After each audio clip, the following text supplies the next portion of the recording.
ito isang tipikal na patimpalak.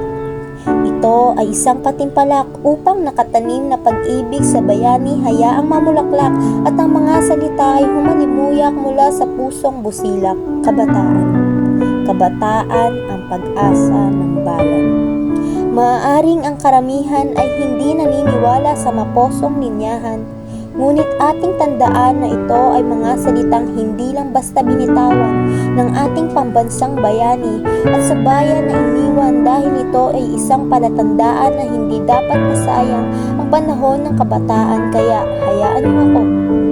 Hayaan niyo ako sa loob ng ilang minuto ay maging boses ako para sa kabataan na walang ibang nais kundi ang maayos na kalagayan at kinabukasan para sa lahat ng mamamayan.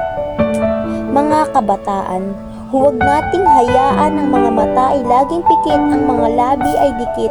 Pinipigilan ang mga salitang nagpupumilit na tumakas at ang mga luha ay maglagdas at ang mga sugat ay kusang maglanggas bagkus ay ating ipaglaban.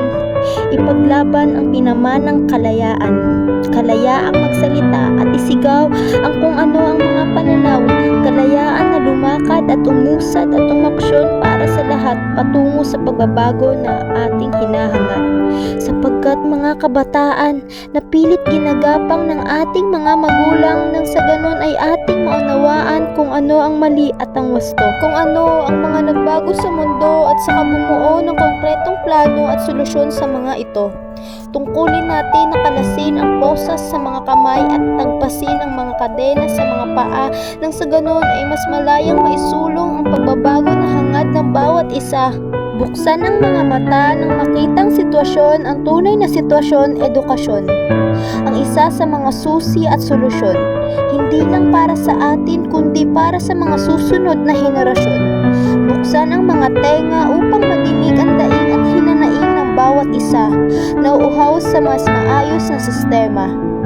Buksan ang mga bibig at umimik, ihayag ang katotohanan sapagkat ng mga salita ay makapangyarihan ang magtanim ng aral.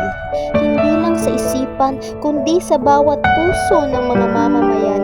Buksan ang damdamin at damhin ang pagiging responsable at sensitibo sa bawat kilos mo. Alamin ang posibleng resulta nito hindi lang para sa sarili mo, kundi lalong higit sa mga taong nakapaligid sa iyo. Kailangan ng bayan ay malasakit ng taong bayan at tayo'y mga kabataan ay kabilang sa mga inaasahan ng mga mamamayan patungo sa pagbabago na ating inaasam.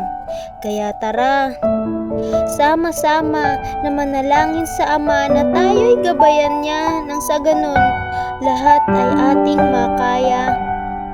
Tara, kapit, bisig, sama-sama.